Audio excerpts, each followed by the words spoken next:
नमस्कार, बहुत बहुत स्वागत है न्यूज 21 में आप सबका। मैं हूं आपके साथ ऋतिका पांडे। हमारा स्पेशल बुलेटिन हमारा राजस्थान देख रहे हैं और बड़ी खबर से शुरुआत करें बुलेटिन की। जा रावत भाटा शहर की परमाणु बिजली घर आवासीय कॉलोनी में उस समय शोक का माहौल पसर गया जब एक कर्मचारी के पुत्र के सुसाइड की खबर आग की तरह फैल गई। आपको बता दें, गौतम गुर्जर नामक युवक ने अपने ही कमरे में फांसी के फंदे पर लटककर जान दे दी है।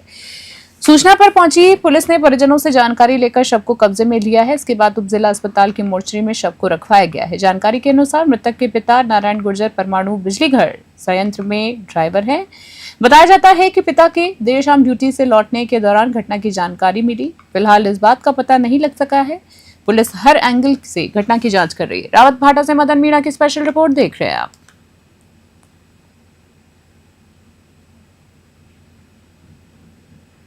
रावत भाटा से एक बार फिर से खबर देख रहे बुलेटिन में। रावत भाटा पुलिस थाने एक मां ने शादीशुदा बेटी की मौत के मामले में उसके ससुराल वालों के खिलाफ दहेज और हत्या का मुकदमा दर्ज कराया है। कोटा जिले के मांडाना थाना के पदमपुरा निवासी राज कंवर ने उसकी बेटी लक्ष्मी कंवर की संदिग्ध मौत पर लाटपुरा स्थित ससुराल पक्ष पर कई आरोप लगाए हैं। बता दें, पुलिस उप अधीक्षक कमल प्रसाद मीणा ने बताया है कि महिला राज कंवर ने रावत भाटा थाने में पेश होकर रिपोर्ट दर्ज की है। रावत भाटा पुलिस ने शिकायत के आधार पर बीएनएस की धारा 200/2023 के तहत मामला दर्ज कर जांच शुरू कर दी है। रावत भाटा से मदन मीणा की स्पेशल रिपोर्ट देख रहे हैं आप।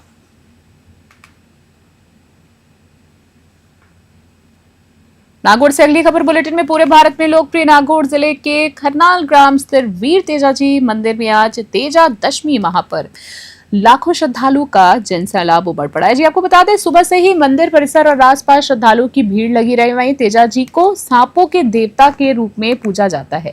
मान्यता है कि सर्पदोष के बाद तेजाजी के नाम का धागा बांधने से विष का असर कम होता है। हर वर्ष की तरह इस बार भी शाम को खरनौल से नागौर तक परंपरागत साइकिल दौड़ का आयोजन किया जाएगा। विदित है कि लाशा गुजरी की गायों को बचाने के लिए वीर तेजाजी ने अपने प्राणों की परवाह नहीं की।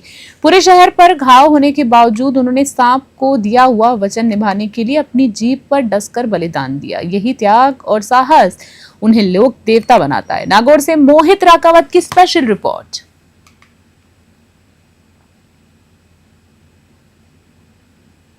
खैरतल से खबर। जहां खैरतल तिजारा जिले के चौराबास अलवर मार्ग स्थित शारदा नर्सिंग कॉलेज छात्रों के गुस्से का अखाड़ा बन गया है। सुबह 10 बजे से दोपहर 1 बजे तक छात्रों ने जमकर नारेबाजी की और कॉलेज प्रशासन के खिलाफ प्रदर्शन भी किया है।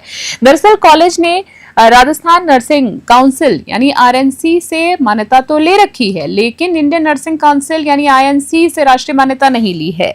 नतीजे की अगर बात करें तो 2021-2022 के बैच के छात्रों ने 4 साल की पढ़ाई तो पूरी कर ली है, लेकिन अब उनकी डिग्री राष्ट्रीय स्तर पर मान्य नहीं है। छात्रों का कहना है कि बिना आईएनसी मान्यता के उनका करियर उधर अधर में लटका हुआ है। बता दें आपको, ना तो ये राजस्थान से बाहर सरकारी नौकरी पा सकेंगे और ना ही एम्स, रेलवे, सेना या बात करें तो ईएसआई या विदेशों में अवसर इनको मिल पाएगा। सीएमएचओ डॉक्टर अरविंद गेट ने कॉलेज प्रबंधन को सभी दस्तावेजों जिला मुख्यालय पर तुरंत पेश करने के आदेश दिए हैं। खैरतल से मोहम्मद शकील की खास रिपोर्ट देख रहे हैं आप। Principal sir, vice principal sir, उन्होंने बोला था कि आईएनसी आरएनसी सबसे एफिलिएटेड है, लेकिन अभी हमें 4th ईयर में आने के बाद पता लगा कि आईएनसी से है ही नहीं और जो प्रिंसिपल है वो प्रिंसिपल है ही नहीं। हमें इतना बड़ा फ्रॉड किया इन्होंने हमारे साथ। अब ये हमें बोल रहे हैं कि हमारी रेस्पॉन्सिबिलिटी नहीं है। आरयूएचएस से आईयू काउंसलिंग के थ्रू मैं 1 दिन लेट हो गई। इन्होंने मुझसे 70,000 फालतू लिए। 70,000 फालतू लिए मेरे से। वाइस प्रिंसिपल है ना, उसने हमें परसों ये बोला था कि मुझे पिछले 4 साल से ये पता ही नहीं है कि आपका बैच आईएनसी रजिस्टर है कि नहीं है, और उसने साफ साफ मना कर दिया। करौली जिले के करणपुर घाटी में भारी बारिश के बाद एक बार फिर रास्ता जो है वो बंद हो गया। पहाड़ से बड़ी बड़ी चट्टानें सड़क पर आ गई हैं, जिससे आवागमन पूरी तरह से ठप हो गया है।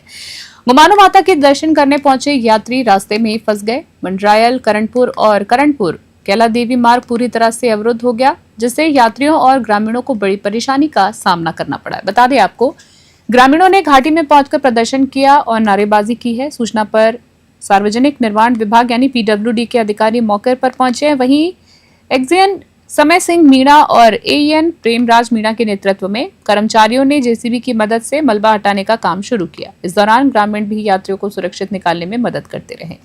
करौली से राधारमण सारस्वत की खास रिपोर्ट। पोखरण से खबर, जहां पूर्व मुख्यमंत्री वसुंधरा राजे सिंधिया ने मंगलवार को 72 बटालियन बीएसएफ पोखरण के मुख्यालय का दौरा किया है। इस दौरान उन्होंने महिला सीमा प्रहरी जवानों से संवाद किया है और सीएमओ की सुरक्षा, उनके अथक योगदान और समर्पण की सराहना भी की है। उनका ये संवाद विषम परिस्थितियों में कार्यरत महिला कार्मिकों के लिए विशेष रूप से मनोबल वर्धक रहा है। अपने भ्रमण कार्यक्रम में राजे ने परिसर में एक पौधा रोपित किया है, जो पर्यावरण संरक्षण और हरित पहल के प्रति उनकी प्रतिबद्धता का प्रतीक है। साथ ही उन्होंने पवित्र खेजड़ी वृक्ष की पूजा अर्चना की है और पर्यावरण को संतुलन बनाए रखने के लिए महत्व को रेखांकित किया है। पोखरण से भूपेंद्र राणा की रिपोर्ट देख रहे हैं आप।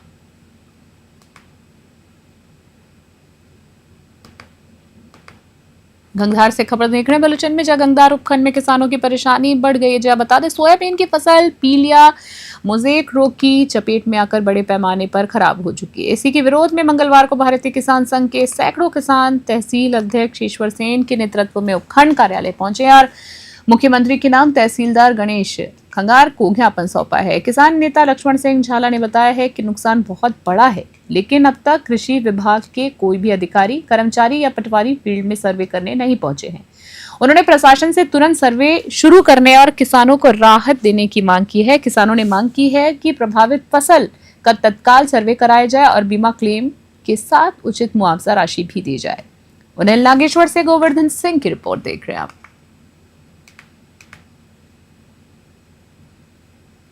आज सैकड़ों की संख्या में जो किसान बंधु यहाँ पर उपस्थित हुए उपखंड कार्यालय पे, पूरे क्षेत्र में पीलिया रोग की वजह से सारी सोयाबीन की जो फसल थी पूर्णतया नष्ट हो चुकी है। सीमावर्ती हमारे आसपास की मध्य प्रदेश के अंदर वहाँ के कलेक्टर ने सर्वे के आदेश निकाल दिए। हमारे यहाँ पर अभी तक सर्वे के आदेश नहीं निकले, ऐसे हमारे संज्ञान में। हम निवेदन करना चाहेंगे मुख्यमंत्री जी से कि किसानों को उचित मुआवजा मिले और बीमा मिले, नहीं तो किसानों की जो स्थिति है वो बहुत ही विकट है। पीलीबंगा से खबर देख रहे हैं, जब बता दें आपको, हनुमानगढ़ जिले के पीलीबंगा उपखंड के लाखासर गांव स्थित श्री रामदेव मंदिर धाम में बाबा रामदेव महाराज के लक्की मेले का भव्य आयोजन हुआ है। मेले में श्रद्धालुओं का जनसैलाब उमड़ पड़ा और पूरा परिसर भक्ति और आस्था में डूब गया है। मारवाड़ के लोक देवता बाबा रामदेव, जो राजस्थान की धरती पर पंच पीरों में प्रमुख माने जाते हैं, सांप्रदायिक सद्भाव और लोक आस्था के प्रतीक हैं। यही कारण है कि ये मंदिर आसपास और दूर दराजों के क्षेत्रों में भी आस्था का बड़ा केंद्र है। मेले को लेकर पुलिस प्रशासन ने सुरक्षा के पुख्ता इंतजाम किए हैं। वहीं बच्चों के लिए झूले और मनोरंजन की विशेष व्यवस्थाएं भी की गई हैं। आकर्षण का केंद्र रही है। बता दें आपको, मंदिर पुजारी एवं मेला व्यवस्थापक पूर्णराम पटेल ने बताया है कि मेला हर साल की तरह इस बार भी हर्ष और उल्लास के साथ आयोजित हुआ है। बाहर से आने वाले श्रद्धालुओं के लिए ठहरने की उत्तम व्यवस्था भी की गई और देसी घी का भंडारा भी लगातार चलता रहा है। पीलीबंगा से नवीन कुमार की रिपोर्ट।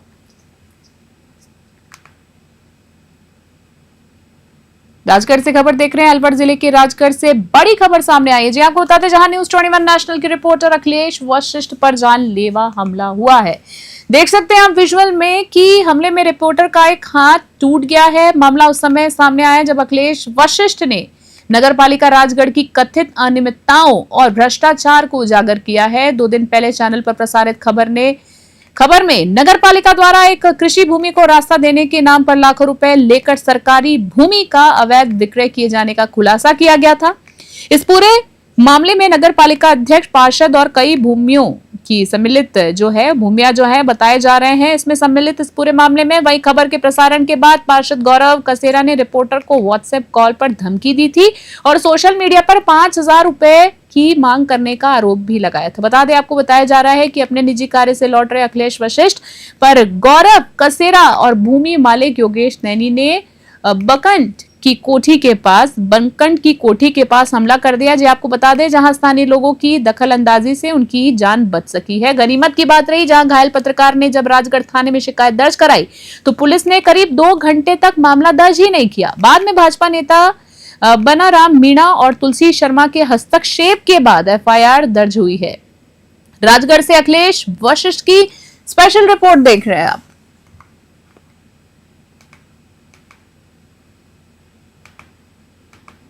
धौलपुर से खबर देख रहे हैं, बड़ी आ रही है, जहां आपको बताते हैं धौलपुर जिले के बाड़ी क्षेत्र में गणेश चतुर्थी से शुरू हुआ गणेश महोत्सव भक्तिमय माहौल में जारी रहा है। बता दें आपको, कोटपाड़ा स्थित बाल गणेश मंडल में चल रही भागवत कथा में भगवान कृष्ण जन्म का विशेष प्रसंग हुआ है। इस अवसर पर स्वर्णकार विनोद कुमार ने परीक्षित और वासुदेव की भूमिका निभाई है। यमुना पार कर नंद के घर कृष्ण पहुंचने का दृश्य श्रद्धालुओं के लिए मुख्य आकर्षण रहा है। वहीं श्रद्धालु कमेश टोनी ने गणेश जी की आरती और वंदना भी की है। बता दें आपको, अग्रवाल धर्मशाला में 22वां गणेश महोत्सव मनाया जा रहा है, जहां बाहर से आए कलाकारों ने मयूर नृत्य भी प्रस्तुत किया है। श्रद्धालु नृत्य करते हुए नजर आए हैं। विजुअल में भी आप देख सकते हैं, जहां महामंत्री संजीव बंसल ने बताया है कि 5 सितंबर को फूल बंगला झांकी और प्रसिद्ध कलाकारों द्वारा गणेश जागरण कार्यक्रम आयोजित होगा। वहीं 3 सितंबर को 56 भोग भी वितरित होगा, प्रसादी वितरित होगी और रात्रि जागरण का आयोजन भी किया जाएगा। धौलपुर से संजय कसाना की रिपोर्ट देख रहे हैं आप। बांदीकुई से खबर, जहां बांदीकुई के हरिपुरा रोड स्थित शमशान घाट मुक्ति धाम में हाल में ही बारिश का पानी भर जाने से अंतिम संस्कार में परिजनों को भारी परेशानियों का सामना करना पड़ रहा था। इसी मामले को गंभीरता से लेते हुए विधायक भागचंद टाकरा मौके पर पहुंचे और शमशान घाट का उन्होंने निरीक्षण किया है। उन्होंने नगरपालिका प्रशासन को सख्त निर्देश दिए। साथ ही विधायक ने मुक्तिधाम समिति के अध्यक्ष गोवर्धन मित्तल को निर्देश दिए हैं कि शमशान घाट में सौंदर्यीकरण, वृक्षारोपण और अन्य व्यवस्थाओं को भी सुधारा जाए। बांदीकुई से देवेंद्र शर्मा की रिपोर्ट देख रहे हैं आप।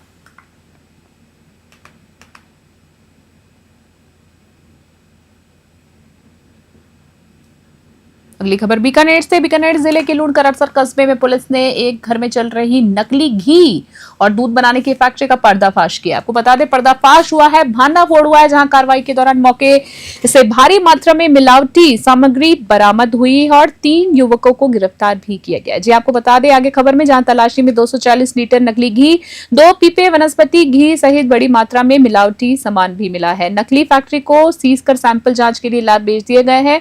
खाद्य निरीक्षक श्रवण कुमार ने चेतावनी दी है कि वनस्पति घी और केमिकल पाउडर से बने खाद्य पदार्थ जो है लंबे समय तक सेवन करने से लीवर, किडनी और पेट में गंभीर बीमारियां भी पैदा कर सकते हैं। बीकानेर से लोकेश बोरा की खास रिपोर्ट देख रहे हैं आप।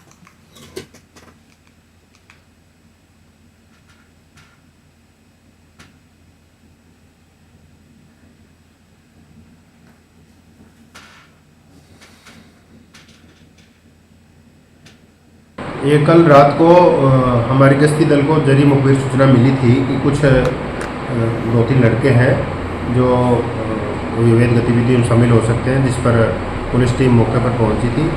जिस मकान में ये ठहरे हुए थे उस मकान का उन्होंने देखा तो उसमें कुछ ड्रम थे जिनमें केमिकल भरा हुआ था और इसके अलावा पाउडर जैसा पदार्थ भी भरा हुआ था।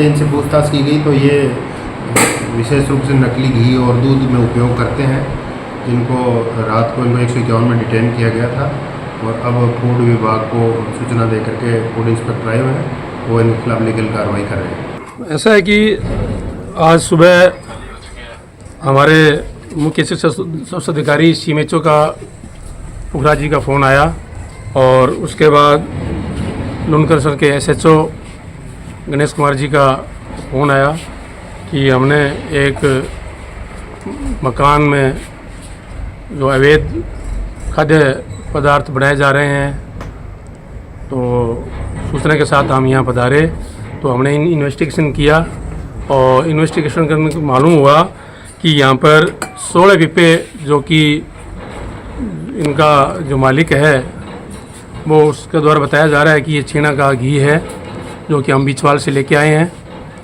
और लगभग ये 240 लीटर घी है।